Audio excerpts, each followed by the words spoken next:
Hello fellow nerds, I'm Victoria, and I want to share with you a thought I had. I want to share with you my thoughts on the word nerd.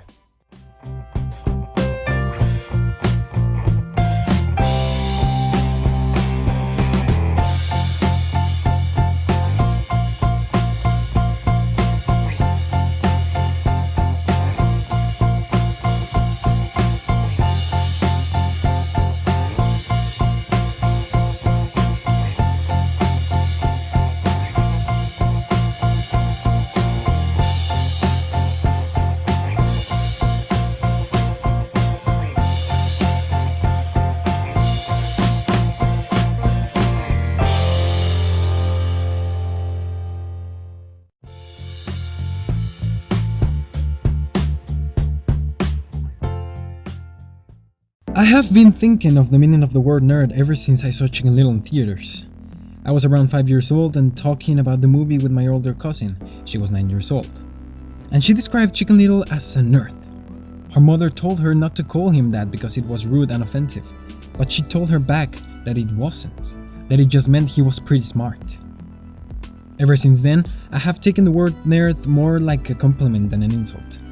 But after years of proudly calling myself a nerd, I realized that I never based my definition in reality, but only on experience. And so, here I will do that, to show you why, if you're watching this, you are a complete nerd, and you should be proud of it. I started the research for these words' meaning in the dictionaries, the authorities on word definitions the world over. The Merriam-Webster dictionary defines the word nerd as an unstylish, unattractive, or socially inept person, especially one slavishly devoted to intellectual or academic pursuits. The Cambridge Dictionary defines it as a person, especially a man, who is not attractive and is awkward or socially embarrassing, and also as a person who is extremely interested in one subject, especially computers, and knows a lot of facts about it. These open quotation marks, official definitions, close quotation marks, of the word are highly offensive, or a little bit too specific. But the second definition from the Cambridge Dictionary is one that I find acceptable. Let's keep that one in mind. The next step on this nerdy research was essays, such as Why Nerds Are Unpopular, written by Paul Graham in February of 2003.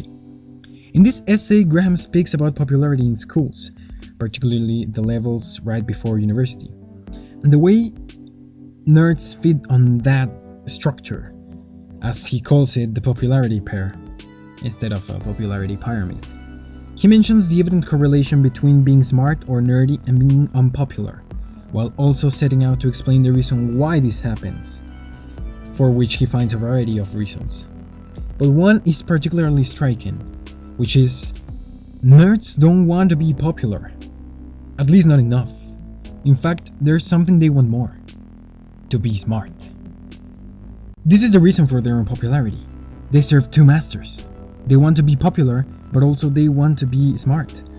And so they are unpopular because they focus on books or the natural world, rather than fashion and parties.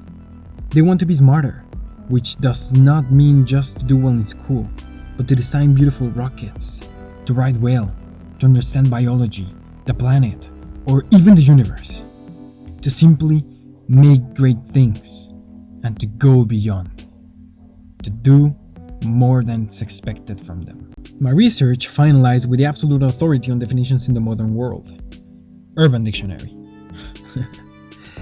This dictionary, ruled by users, defines a nerd as a person whose IQ exceeds their weight. I would like to believe that that's in pounds because in kilograms is an easier task, way easier. Or it also defines nerds as people who are smarter than you, or the person you will one day call boss, or even as the person who gains pleasure from large quantities of knowledge, who exists covertly within the fabric of society and choosing to nerd it up with their fellow nerds. It was upon reading these definitions when I realized what a nerd actually is in modern day. Even when, open quotation marks, authorities in language, close quotation marks, try to tell us that the word nerd is an insult used to describe a part of society generally despised, that is not the reality. For language is ruled by the people, and it evolves because of them. The dictionaries have been left behind and they have lost the real definition of being a nerd. That being the reason for the positivity of the definitions in the Urban Dictionary, which is run by people. in which a nerd is defined more accurately and positively according to our modern conception, as a person whose intellect is impressive. And together with fellow nerds' essay, we can conclude that a nerd is a person whose intellect allows him to go beyond the mark, to do more than what's expected from him, just because he enjoys it. A nerd may be a social outcast, but by his own choice. A nerd chooses to be smart and works for it. A nerd becomes more and is constantly creating new things, constantly moving and changing the world for the better. That is why I am a proud nerd, and why you should be a proud nerd. Because we're the ones who work hard, who innovate, who create, who experience new opportunities and fail, but learn from them to do better the next day. We change the world, or we will do soon. You could argue that this definition comes from nerds who wrote the essay and the definitions in the Urban Dictionary and voted them up because the internet is run by nerds. And you're right. But remember, not just the internet, but the world is ruled by nerds. So, goodbye fellow nerds. I'm Victoria, a proud nerd, and I invite you to be one too. Join the nerd army. Is happier with us. I'm very sorry for my pronunciation, the way I speak, and my probably annoying voice. I will work on changing everything for the better. Here I ask you to subscribe and to like and to share and to do whatever pleases and to do whatever pleases you. I wish you a long happy life. See you in the future.